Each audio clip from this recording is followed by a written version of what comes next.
Nous avons profité, ou nous avons un réseau en même temps panafricain que nous avons mis en place à travers le masque, avec des points focaux dans ces différents pays.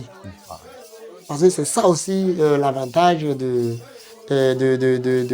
masque, c'est d'arriver à pouvoir aider les artistes à pouvoir s'exporter, à pouvoir créer des collaborations.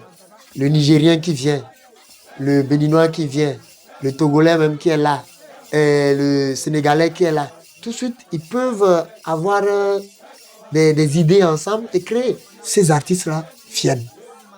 Et quand ils viennent, c'est la fête, c'est l'ambiance et c'est pour la population. C'est pour l'éducation aussi des enfants, des jeunes, pour susciter des talents et aussi arriver à mener les gens à comprendre que l'école seule ne le fait pas. Nous avons été à l'université, nous avons eu nos diplômes, nous avons étudié, mais aujourd'hui, nous vivons que de l'art. Mais ce que nous avons étudié, ça nous permet aujourd'hui de nous exprimer aisément et d'aller partout où nous voulons et s'exprimer en d'autres langues étrangères également. Donc je pense que être artiste ou faire de l'art, ce n'est pas du banditisme, ce n'est pas de la délinquance, mais c'est de l'éveil de conscience.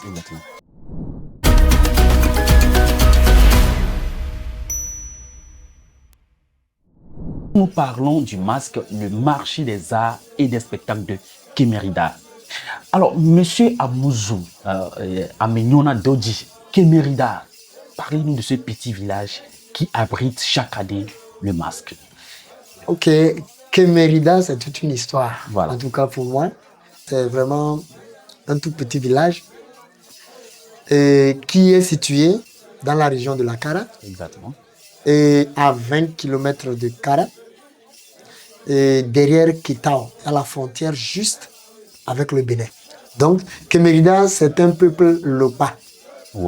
Donc, c'est un Kabier qui est mélangé avec celui du Bénin. Et Kémérida également aussi est situé dans la préfecture de la Bina. Et quand on parle de la Bina, c'est vraiment un Eldorado en termes de richesse culturelle et artistique. Et qui, malheureusement, est très méconnu. Donc, il y a 9 cantons qui constituent la préfecture de la Bina. Et donc, nous avons pris juste le canton de Kémérida, que nous maîtrisons le plus parce que nous sommes originaires de là. Et donc, nous avons pris là pour abriter le siège, sinon le village du masque. Mais en réalité, c'est toute la préfecture de la Bina qui abrite le masque Togo et qui accueille ces centaines d'artistes qui viennent chaque année pour participer. Et donc, la plupart, on connaît un peu Idjombi, qui représente la dent de Sola, tout ça là partout, au Togo, on connaît ça. Mais à part Idjombi, il y a plein d'autres danses, il y a beaucoup d'autres. Quand on prend les Assassa, quand on prend les Wa, les Kamou, quand on prend les Tabang, mais il y a tellement. Il y a tellement de danses, et il y a aussi tellement de lieux, de sites aussi à découvrir. Mais...